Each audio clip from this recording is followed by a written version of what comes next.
When I moved from New York to Boston in 1989, I completely lost my sense of direction. It wasn't me, though. It was those winding, nonsensical Boston roads. Urban legend has it that in Boston, they paved over cow paths to form the very roads we had today. Now, if you're an urban planner designing a city from scratch, you would not base it on how the cows wandered. And if you think about it, that's exactly what we've done with work. Hundreds of years ago, in the Industrial Revolution, people left their homes to perform repetitive tasks in the fixed time and place of the factory floor.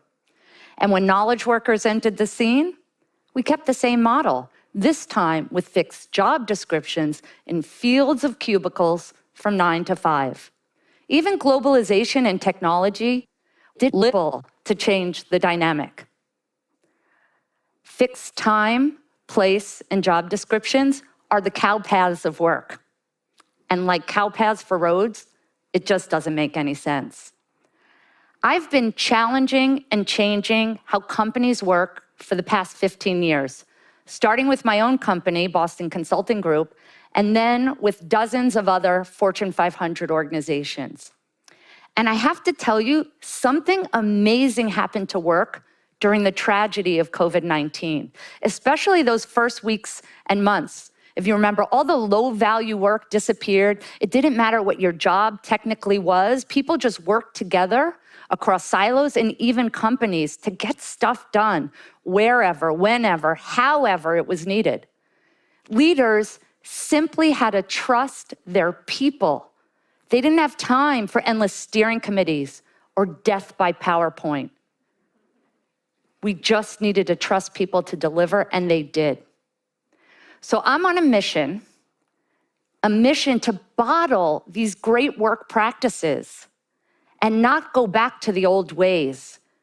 And yes, of course, I want to get rid of endless back-to-back Zooms and loneliness and days that blend into evenings. But we have to make sure we don't go back to the rigid, structured, bureaucratic, sluggish ways that suck the joy out of work. And I have to tell you, the future of work is not going to be created with top-down, opinion-driven edicts from senior leaders whose day-to-day realities don't match those of us dual-career, time-pressed, and income-pressed people. Of course, senior leaders want to go back.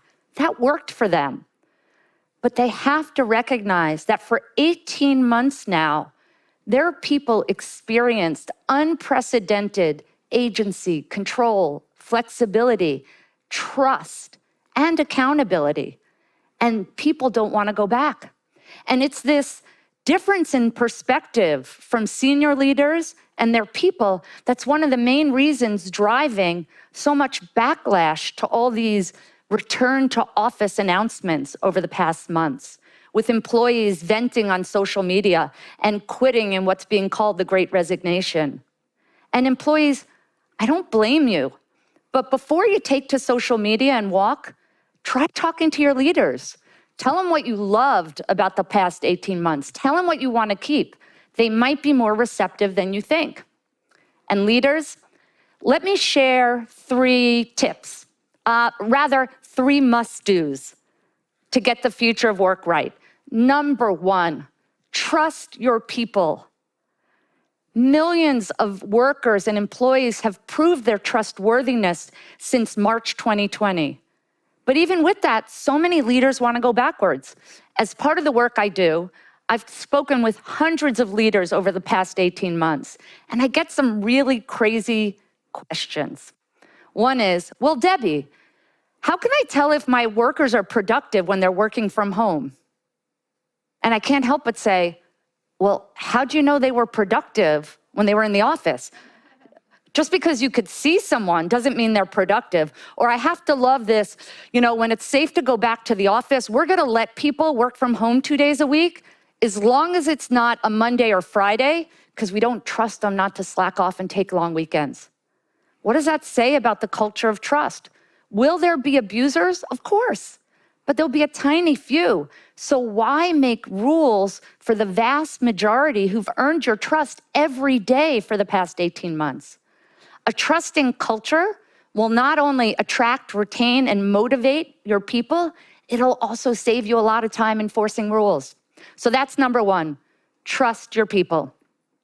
Number two, be data-driven. We all have our opinions about how work should be done.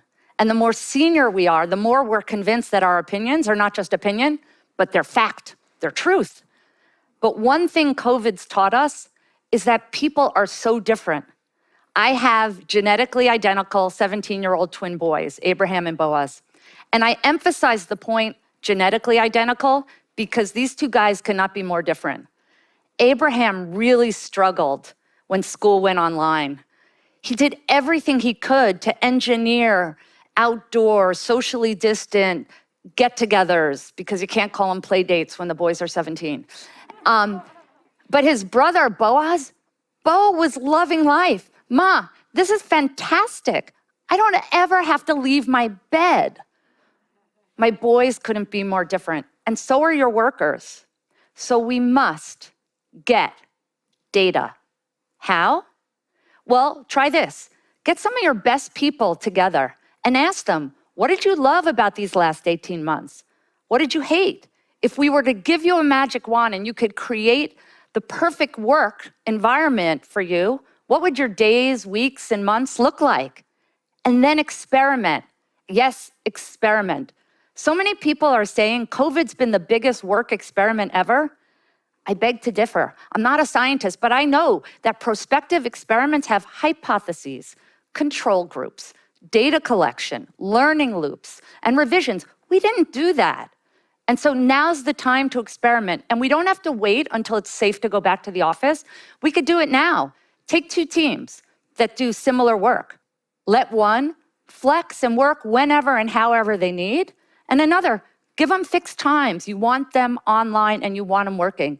And then measure, survey them every week.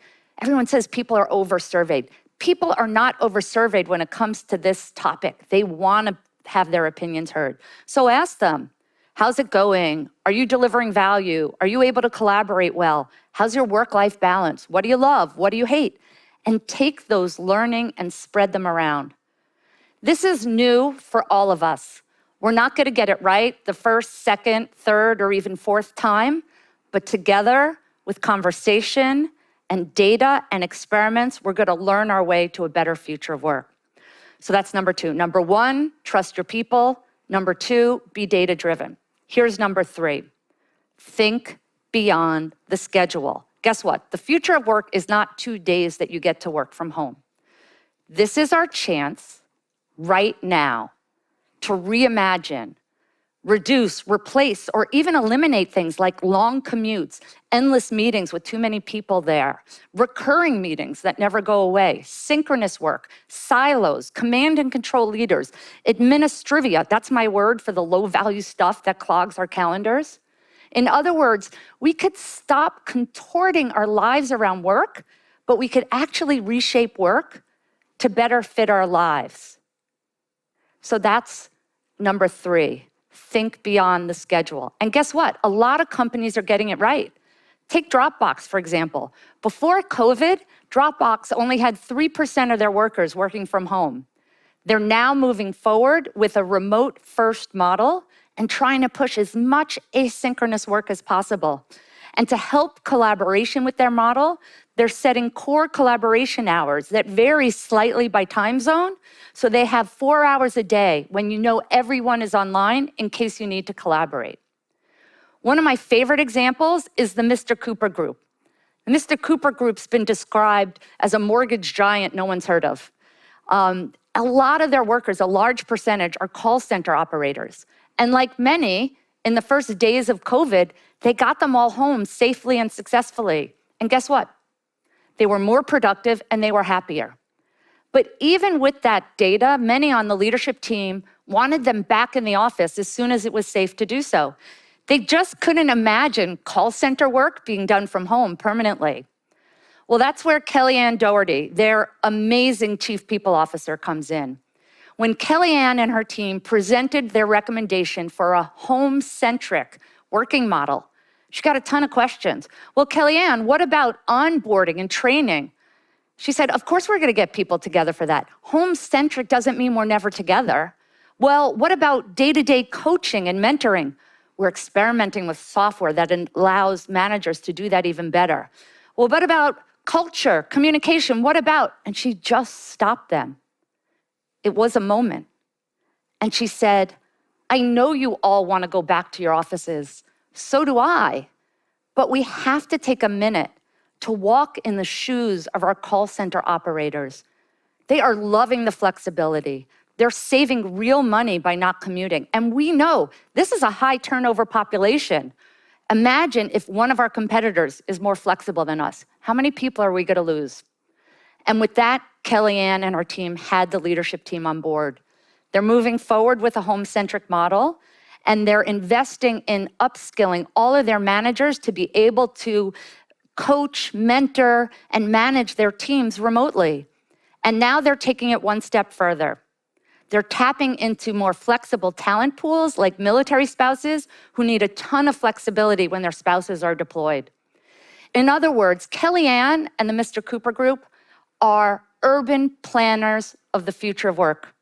They're trusting their people, they're using data, they're thinking beyond the schedule to not go back to the old cow paths of call center work. They're making work better for them, for the company, the customers, and their people. This is our moment right now to, together with our people and our teams, design a future of work that's more engaging, more productive, and more humane. Thank you.